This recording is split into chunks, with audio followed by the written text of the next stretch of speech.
Alors, pour cette petite recette délicieuse, on va commencer par s'occuper de nos crevettes. On va mettre de l'huile à chauffer.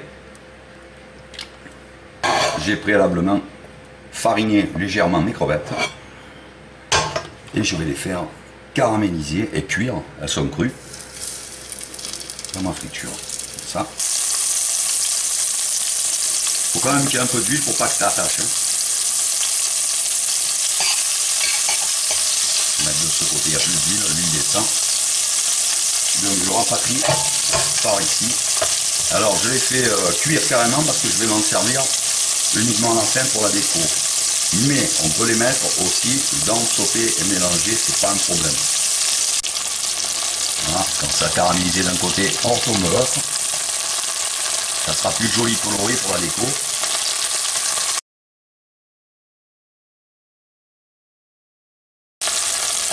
Ça suffit, on égoutte. Et on va mettre à revenir l'aubergine. On va même la faire cuire carrément. Donc là je pense que je vais rajouter de l'huile, je suis un peu court. Donc je rajoute de l'huile généreusement, on n'a pas le choix pour faire frire l'aubergine. Il vaut mieux la mettre avant de mettre l'aubergine. Là j'ai un peu sauté une étape. On va la faire bien colorée. Et cuire au moins en 3/4 parce qu'on la terminera après dans la sauce, juste à la fin. Ça va bien commencer à caraméliser. Un chouïa d'huile. Alors, pas de l'huile d'olive pour ce plat. De l'huile de... J'ai mis du tournesol, mais normalement il faut de l'arachide. Ça supporte les plus hautes températures, l'arachide. Bon, ça gâche pas le plat hein, quand même, tournesol. Alors l'aubergine, je l'assaisonne déjà. Pour que l'assaisonnement pénètre un peu à cœur. Avant de finir ma cuisson. C'est bon salé ça. Hop là, on y va. Quand c'est bien coloré, même si c'est pas cuit, je retire.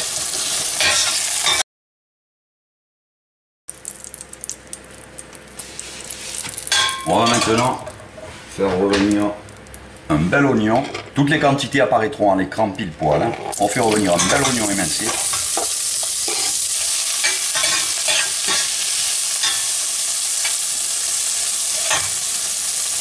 On met une gousse d'ail écrasée quand ça commence à colorer.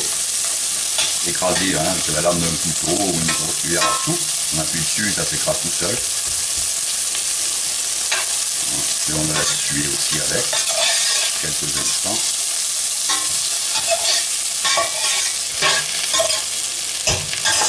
On met de côté. Et j'ai ici 1 kg environ de sauté de dinde. On peut retirer carrément les oignons et les remettre après si on veut.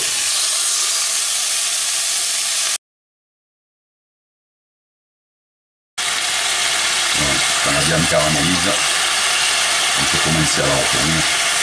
Même si elle n'est pas caramélisée partout, c'est pas grave. Juste un début déjà. Voilà, quand la viande a commencé à colorer, on va la mettre hop, de côté, laisser le centre libre. Toujours pour ne pas débarrasser, c'est-à-dire 36 plats. Hein. On va laisser un peu évaporer l'eau du fond, hein, pour retrouver un peu de sec. Voilà, l'eau s'est évaporée. Ça, c'est chier, on a retrouvé un peu de coloration, c'est excellent. Notre oignon, il a confit avec l'ail. On met une poignée de champignons de Paris. La valeur d'un beau champignon, ça suffit pour cette quantité. Et on va lui faire absorber ce fond caramélisé là. Le champignon qui va se gorger de cet arôme. Voilà, on va le faire passer dessus, maintenant il n'y a pas de souci. On va mélanger.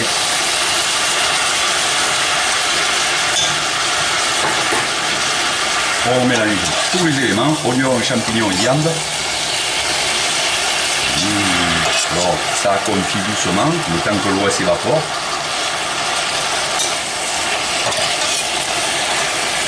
Tout ça, ça se gorge d'arôme. Maintenant, je vais adjoindre 20 g de farine. Comme ça. Je remue pour l'englober au mélange.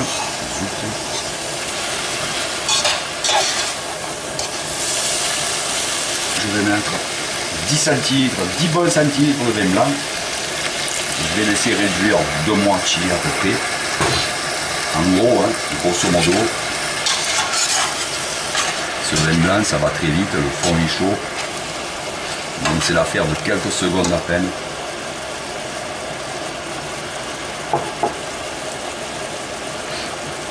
Derrière, je verse 10 bons centilitres de tomates coulis.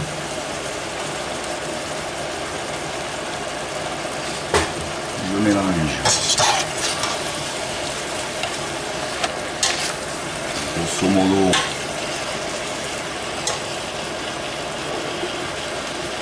« 10 centilitres de crème fraîche liquide entière. Et une bonne cuillère à café, une petite bonne, de persil. Je laisse réduire quelques secondes à peine.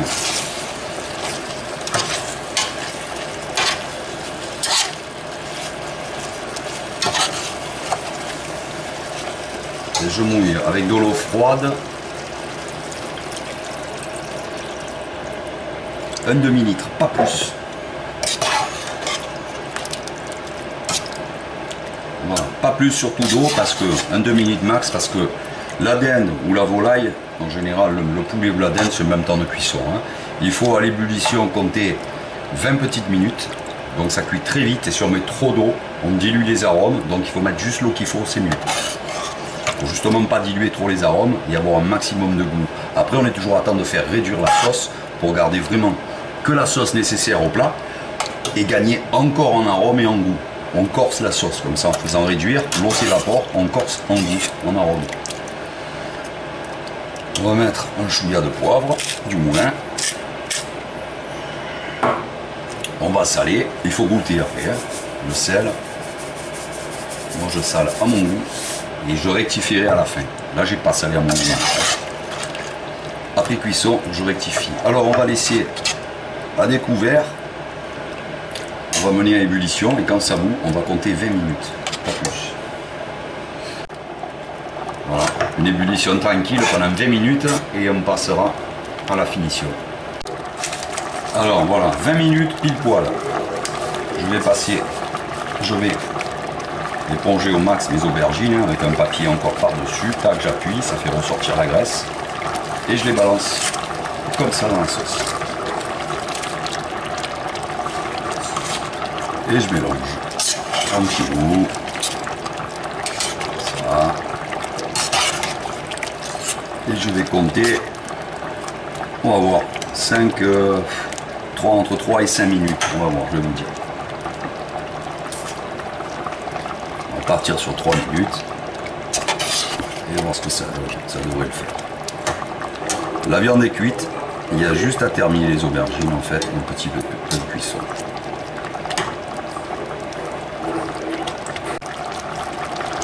Voilà, 3 minutes, ça suffit, pile poil. On arrête. On se retire du feu. On peut laisser comme ça. Hein. Je vais poser les crevettes par-dessus. Je vais dresser le plat, moi, pour faire un plat joli, là, pour la présentation. Pour vous donner une idée un peu. Alors on peut mettre les crevettes et mélanger les crevettes si on veut. On peut en mettre plus des crevettes. Là j'ai été un peu radin, je m'en suis pas aperçu. J'ai acheté que 12 queues de crevettes. 24 ça aurait été le top. 12 dedans. Et 12 pour la déco. Je reviens sur le feu parce que je vais goûter la sauce maintenant pour terminer l'assaisonnement. Hop, je vais baisser. Et là je vois exactement ce qui me manque en sel et poivre. Je goûte. Du sel, le poivre ça suffit. Bien salé pour faire ressortir tous les arômes. C'est assez lié, on peut la relier, l'épaissir un peu avec un peu de farine et de matière grasse à part si on veut. Je crois que je vous ai déjà montré ça sur des vidéos. Cuillère propre, on regoute. Normalement c'est bon. C'est réduit un petit poil. Au plus ça réduit, au plus ça a de goût. C'est ça que c'est important de garder que la sauce nécessaire. Mon plat il est un peu petit. C'est pas grave, tant pis. Alors, je vais napper. Ça. Essayez de ne pas déborder, il me faudrait un plat plus gros pour 1 kg de viande, là je suis un peu court.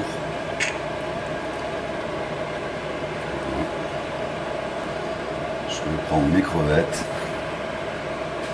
Je vais les tremper, je les passe au micro-ondes avant de servir mes crevettes. Petit coup dans la chape, petit coup au micro-ondes, un petit coup dans un peu de persil haché pour la couleur. Voilà pourquoi je les ai gardés à la fin, ça fait plus joli, c'est plus appétissant.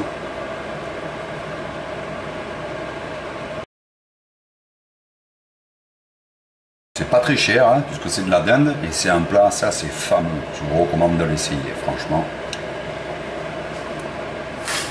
Pour servir avec ça, une petite gnocchi romaine. Alors gnocchi romaine, c'est comme la polenta, sauf que c'est pas de la farine de maïs, c'est de la farine de blé fine qu'on fait cuire dans l'eau ou dans du lait avec un peu de beurre. À la fin, on met un œuf battu dedans, voilà, tout simplement. C'est plus léger que la polenta, c'est moins béton. Ouais les amis, je vous dis à bientôt pour une prochaine recette. Et je vous souhaite un bon appétit à tous. Essayez ça, vous allez voir, c'est du top. Allez, à bientôt les amis, bon appétit.